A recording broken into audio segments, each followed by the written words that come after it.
யோ யாரையா நீ எதுக்கு என்ன கட்டி போடுற? டேய் கமநாட்டி, நான் யாருன்றது முக்கியம் இல்ல. நேத்து நீ என்ன பாவம் செஞ்சேன்னு தெரியுமா? ஹரிய வண்டியில பிரேக் அடைஞ்சிடுத்து. இன்டர்வியூ போன வண்டி தெரியாடா, நேரம் ஆயிடுத்து. அம்பி வண்டி காத்தடிக்க மெக்கானிக் செட்ல விட்டுறேன்டா, நாளைக்கு தான் தருவாங்க. என்ன ஒரு 2 அடி பின்னாடி மடக்கி இருக்க கூடாதா? ஏன்டா? வண்டி தெரியுதுடா. டேய் அது எங்க அப்பா வண்டிடா, அவரு வேலைக்கு எத்து போண்டா, நீ போடா. ஹரி நான் சொல்றது இதோ வர சார். ஐயோ இந்த மனுஷங்களுக்கு பொறுமையே இல்ல. டைம் எடுத்து வண்டி கூடுறா. நான் அம்பி நீ சரி ஒரு 3 செகண்ட் கண்ண மூட, நான் வண்டி எடுத்து தரேன். ஹரி கிருஷ்ணா.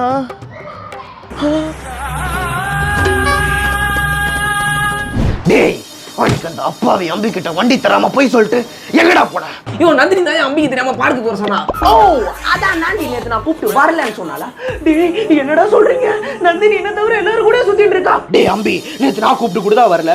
டேய் மாட்டு மூளை நீயுமாடா என்ன நசன்னு சொல்லிட்டு உங்க எல்லாரும் கூட பச மாதிரி ஓட்டிட்டு இருக்காருடா. டேய் கொஞ்ச நேரம் கம்முனு இருங்கடா. டேய் உங்களுக்குள்ள கான்ஃபரன்ஸ் கால் பேசிக்கிட்டு ஏன்டா என்ன கட்டி போடுறீங்க? டேய் 15 வருஷம் பழகுன உன் நண்பனுக்கு வண்டி தராத நீ வெறும் 15 நிமிஷம் பேசின அந்த பொண்ணுக்காக பொய் சொல்லிட்டு போயிருக்க. நீ போயிருக்க மாட்டல?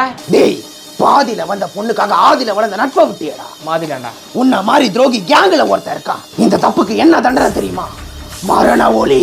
கங்குவா படத்தை 100 வாலினா 100 வாட்டி பார்க்கணும்.